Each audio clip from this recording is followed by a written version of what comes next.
Hello guys. सो इस video में हम स्केल 2 के जो पेपर हुए उसके बारे में डिस्कशन करेंगे और ये कॉमन वीडियो बोल सकते हैं जीबीओ के लिए और आईटी ऑफिसर के लिए।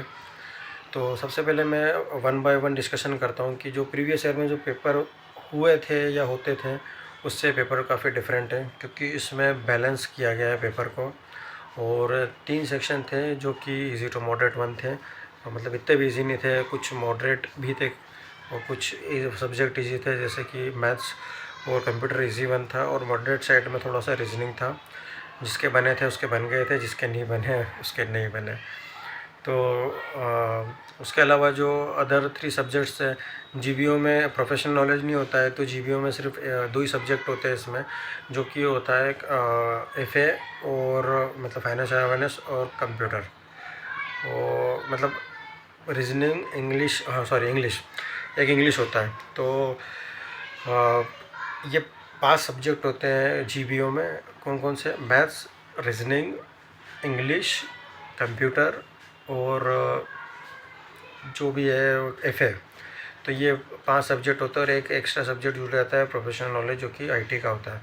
तो वन बाय वन डिस्कशन कर लेते हैं। तो मैथ्स जो था वो इजी साइड था, रीजनिंग था वो मॉडरेट साइड था, और जो कंप्यूटर था वो भी बहुत इजी था। तो मोस्ट ऑफ कैंडिडेट के मैथ्स और रीजनिंग को मिला के 35 बोल सकते हैं, 35 से 40 के बीच में अटैम्प्ट है।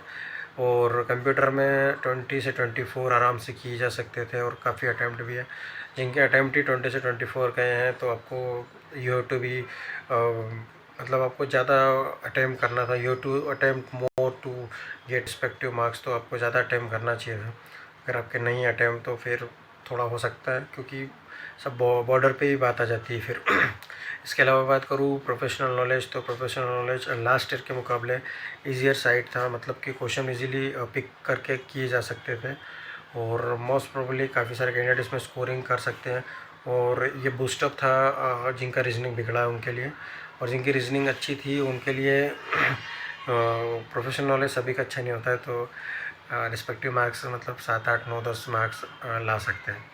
अब मैं बात करूँ इसके अलावा एफए की, तो एफए में भी जो स्कोरिंग था वो काफ़ी डिफ़िकल्ट साइड था। लास्ट ईयर के मुकाबले भी उससे भी ज़्यादा ये डिफ़िकल्ट पेपर था।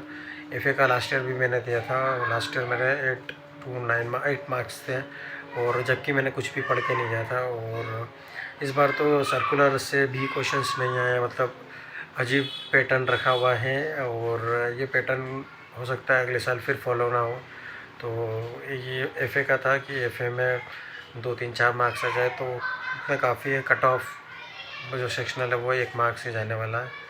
इंग्लिश की बात करें तो लास्ट ईयर से बहुत ज़्यादा टफ थी, मतलब जो पेसेस थे वो तो समझ ही नहीं आ रहे थे।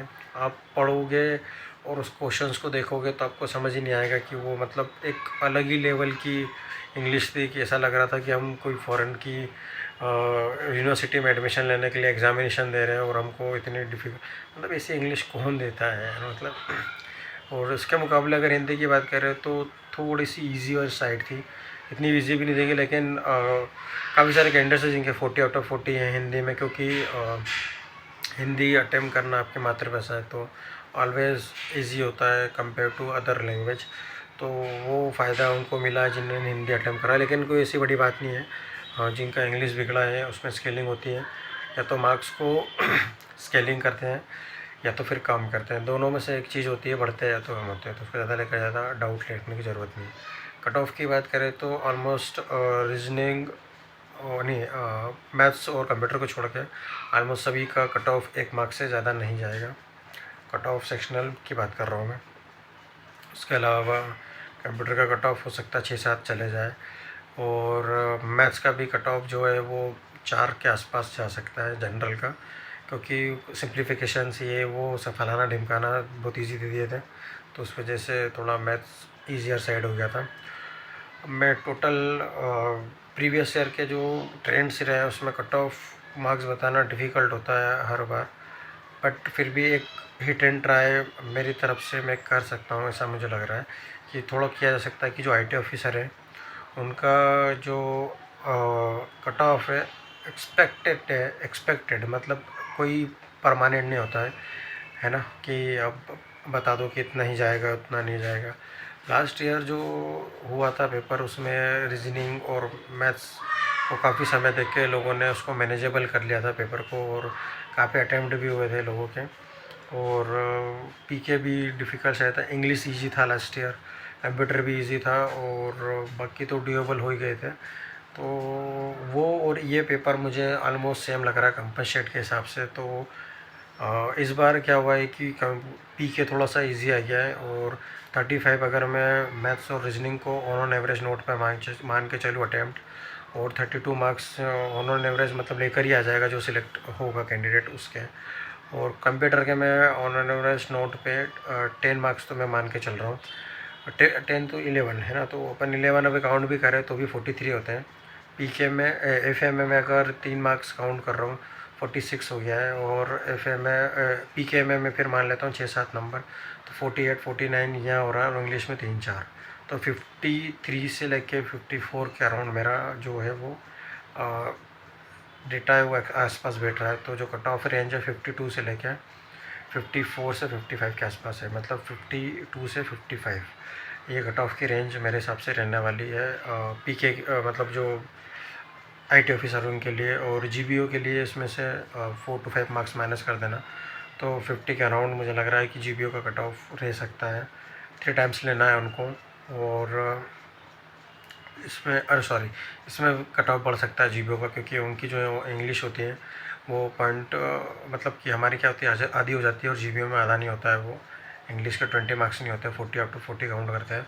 तो वो इससे 2-3-4 नंबर ऊपर ले लो तो 58 के अराउंड, 57 से 58 जीबीओ का कट ऑफ रहेगा, और 52 से 55 के बीच में आईटी ऑफिसर का। तो ये था वीडियोज़ को लेकर, और अब जो भी होगा रिज़ल्ट के समय वो पता चल ही जाएगा क्या है क्या नहीं। लास्ट ईयर मेरा कट ऑफ रेंज जो मैंने एक्सपेक्टेड बताया था वो अराउंड 45 से लेके शायद 49 या 50 के अराउंड बताया था, कि 50 +-2 बताया था मैंने, और जो कि 49 जनरल का कट ऑफ गया था।